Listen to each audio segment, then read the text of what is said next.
Hello, my name is JBear, and welcome back to episode 18 of my survival series. And behind me, you can see my kelp farm is running. It is harvesting the kelp, and it is flowing over into a system that I built in between episodes. And this thing's putting out quite a bit of kelp.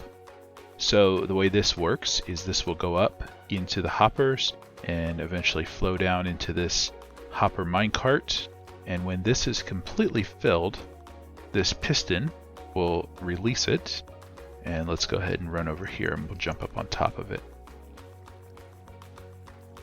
So it will come down, it'll go around this loop, putting kelp into the hoppers, which will put it down inside of smokers, which will smelt them into dried kelp.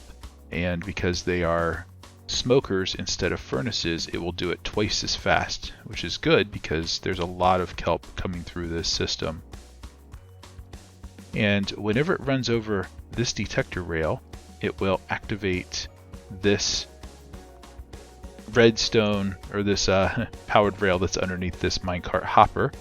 And so what this one does is this runs back and forth on top of some hoppers here that put kelp blocks, dried kelp blocks, into the smokers, which is a pretty good fuel source. And so the purpose of this is because I'm going to be building a bone meal farm next, and I'm going to need a lot of fuel because the type of bone meal farm I'm going to make is going to be a baked potato farm. So I've already got quite a few dried kelp blocks here to get us started.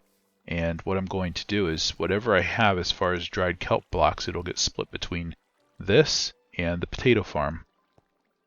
And so also in last episode, I put this building up around, oh, there it goes. Now it's running.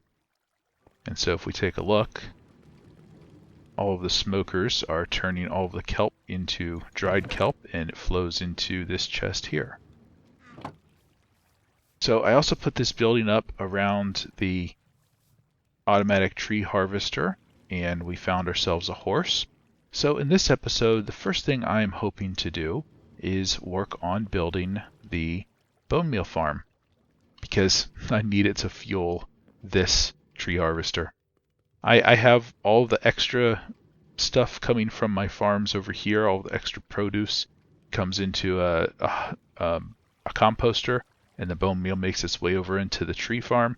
But I'm going to need more, and I want to make sure that I do not have any issues with bone meal at all. So over here, someplace, is going to be the potato farm, because I want it to be close to this and make it so that I can easily take the bone meal right inside. So I'll figure out where that's going to go, and that's what I'm going to start with in this episode, and then we will figure out what to do after that. Maybe a cobblestone generator, because I am almost out of cobblestone. Of all things, I'm almost out of cobblestone. And one thing I was thinking about with the cobblestone generator is that it can push the cobblestone right into this building and use the same TNT blast chamber. So I'll figure that out when I get to that. But first of all is the bone meal farm. And I have all of the materials that I need here to go ahead and build it. We're going to get that started, and I'll see you when it's done. Well, I changed my mind. I am not going to build a potato farm. I'm going to do this a little bit differently than what I had anticipated. I was watching some videos on YouTube, and I just wasn't real happy with the size of the potato farm. It was enormous to be able to get enough potatoes to be able to fuel a bone meal farm, and it required quite a few villagers, and it was going to bring a bunch more villagers over here and a bunch more entities that I wasn't really that happy with. So the idea of a potato farm, we're going to scrap that, and instead I'm going to build something that's a little bit more automated. Well, it's automated because it requires no redstone, no villagers, anything. And it's going to be a cactus farm. And so I'm going to build that right over here in this area here. But what I'm going to do is I'm going to make a change to the kelp farm here so that I can put a switch in here someplace, and that I can have two modes for it. One can be dried kelp mode, where the kelp will go and flow into this system here, or bone meal mode, where then the kelp will be redirected over into composters. Part of the reason I'm doing this is because I want something that is passive, and making the dried kelp blocks is not passive. I have to come over here and craft them into dried kelp blocks and put them into the system. It is not completely automated. Now, it doesn't take that long to do this, but I'm not going to be coming over here that frequently to do this. Once I get started building other things and I'm in other areas of my world here, I could have multiple Minecraft days that go by, and I could build a big storage system for this. But instead, I'm thinking we'll just let the kelp go into composters and make some bone meal. So that's what I'm going to do. Is I'm going to start building that cactus farm right over here in this area.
That is something I never get tired of watching. It's a very satisfying thing to watch, the flying machine going through and harvesting all the kelp, and then flowing over into the automatic smelter. It's very fun to watch. Well, as you saw from the time lapse, I have built up this cactus farm that's going to be my bone meal farm. It's currently 9 layers tall. I have one more layer to put on top of it. And this was a little bit difficult at first when I first started doing this, but once I got a system down, it actually started working out pretty well. And here's how I built it. So the first thing I do is I go through and place a grass block on top of all of the fence posts. And then as I'm doing that, I take and attach a slab to the side of it, because it needs to be directly over top of all of the cactuses down below, because that's where the next level is going to go of them. And it's pretty easy just to go along like this. Sometimes I misplace and have to break something, but for the most part it's pretty simple just to go along and place all of these blocks. Alright, and then once I've got all the slabs placed in, I just have to go through and put a sand block on top of all of the slabs. And if I fall down here, I'm going to fall down into water. And I have fallen off of this many, many times down into the water down there. And since I'm falling into water, I don't get hurt. So I can easily jump around up on here without worrying about falling and killing myself. Although I have feather falling boots on, so I think it would keep me from dying if I fell down. And I have fallen off the sides at times, but not quite from this high. So I'm not really wanting to find out if this is too high, because I am up pretty high. In fact, besides my nether portal and my slime farm AFK spot, this is the tallest thing that I've built. Okay, so then what I do is once all the sand is in, I come over here and I put scaffolding in.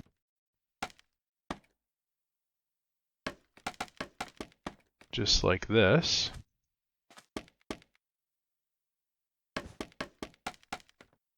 Alright, then once all the scaffolding is in place, I come through and I put a fence post on every other scaffolding block like this.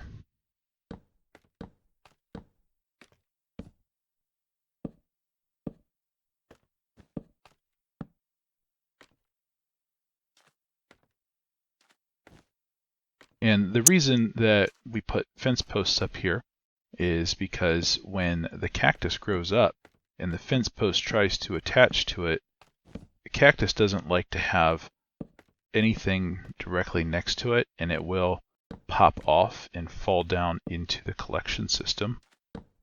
And since it's a fence post, it's not blocking a full block. You know, it's got room for the cactus to pop off and fall down. So then once I've got those all in place, I come through and take away the grass blocks, which will make the scaffolding automatically pop off, just like that. So I've gotten pretty quick at doing this once I got a system down as to how to go about building this thing. Okay, then once all the grass and scaffolding has been removed, I can come in and I can start placing down all of the cactus.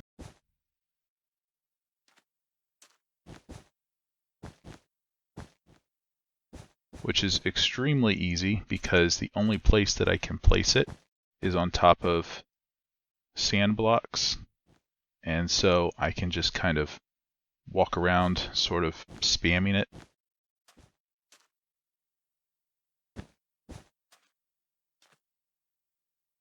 The hardest part is jumping past the fence posts here, just to make sure that I don't bump into it and fall down.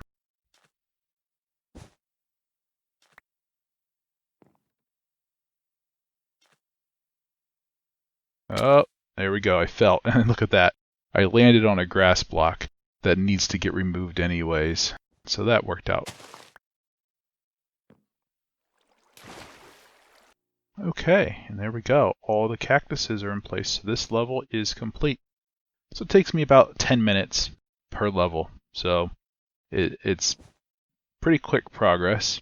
And so that is the top level. This is 10 levels tall. Each level is 8 by 8, so it has 64 cactuses. So this is 640 cactus plants. So hopefully, and let's see, we should be able to jump down here into the water. Or not.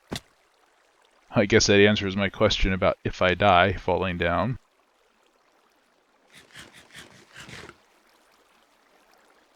Alright, so the next thing I need to do, there's a couple more things I'm going to do with this. I need to put the collection system in. I already have a hopper here that's collecting it and putting it into a chest because it's just been growing as I've been working. But I also want to put some walls around this, and I'm going to do something a little bit unusual here because you can see these cactuses, some of them will pop off and land over here on the sides. And so not only do we lose some that don't make it into the water, but it's also entities that are going to cause lag. And so I'm going to build something around this to catch those and send them down into the system. Alright, so this is where I'm at so far. I have the base put in, and if we come around over here and head up to the inside of it. You can see I kind of have this little bit of extra space outside of all of the cactuses. And that's where all of this is landing out here. And I keep falling down in here. Okay, so I've got all this extra space out here and fence gates. So, what do you think I might be doing with this? Obviously it's going to involve water, but this is going to be a little bit different than what you might be expecting. So I'm going to keep building, and I will show you in a little bit what I have planned for this. Okay, so I've got the frame of the building all built up, and the rest of it is going to be pretty simple to build. And if you haven't figured out what's going on yet, let me go up top and I will show you something.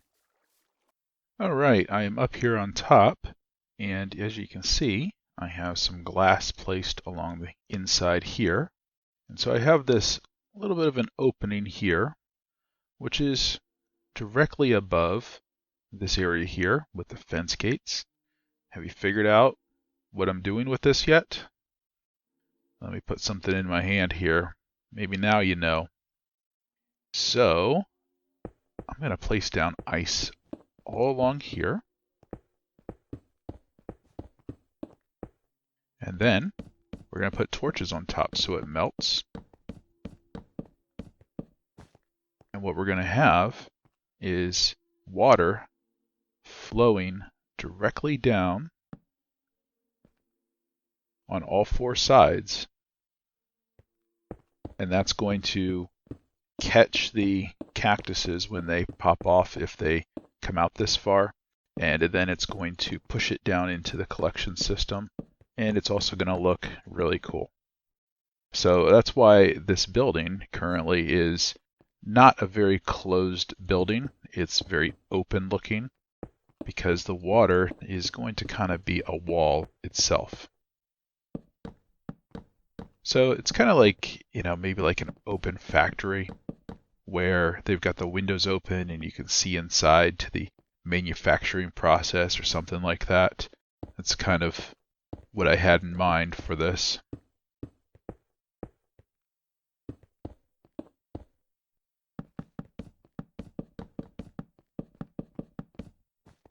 Okay, all the ice and torches are in place, and it should melt all that ice pretty quickly for me. And I'm just going to run around on top here and collect up the torches as they pop off. Okay, all the ice has finally melted. The sun is setting, and so I'm going to jump down here.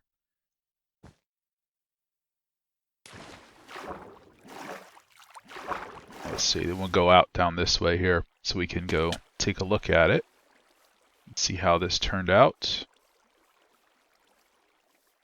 It's the first time I've ever built a building this way. Normally, I don't really use water as walls, but that looks pretty good. It needs some light. I need to do something about that. I have to figure out how I can light this up a little bit, but I'm pretty happy with that. I think that looks unusual and different, and that's kind of what I was going for, and that it's going to be functional because it's going to collect those cactuses and push them down inside. The next thing I need to do is, well, it needs a roof still, it needs lit up, and then I need to set up the collection system. Right now it's all just flowing into a chest, but it needs to flow into a composter. That way it'll turn it into bone meal for me automatically, and then I've got to connect that bone meal into my tree farm. So that's what I'm going to work on next. Alright, so I am now down underneath of the cactus farm. This is the chest that all of the cactuses will flow into. I've put some composters underneath and some hoppers that will take and put it down into this dropper, which will send it out into this water stream down here, which connects over into the tree farm. So all I need to do is put a piece of redstone dust here, and this will start dispensing. And you can see I have about half a dropper full of bone meal so far. So if we put that there, we can hear hit dispensing, and we can see the bone meal down there. And let's go over into the tree farm and see if it is flowing in. So it flows down right underneath here, and there we go. We can see it right down there flowing in, and I accidentally grabbed a piece. And let's see if we go over in here. Yep, we've got bone meal flowing in. So that is working perfectly. And I've already got tons of bone meal in here already, just because of, as I'm playing, any overflow from all of my other farms will also be flowing into this as well. And so this is just an additional passive bone meal farm. I don't know if even this is going to be enough just to run the tree farm without stopping for a long time. I guess there's probably no bone meal farm that would be really fast enough to keep up with how quickly this goes through bone meal. But the idea is this is a passive farm. I don't have to do anything. It just automatically works, and bone meal automatically flows into the system. So I still have a few more things to do here. I have to light it up, put a roof on top. I also want to have the kelp farm have two modes. One where it can turn it into bone meal, and one where it can turn it into dried kelp. And I need to figure out exactly how I'm going to make that happen. So I will work on that. But that is all I have time for in this episode. So I'll probably do some of those things that I just talked about in between episodes, and you will see them next time. So if you like this episode, please click like and leave a comment. And if you haven't subscribed, please subscribe. I'll see you next time.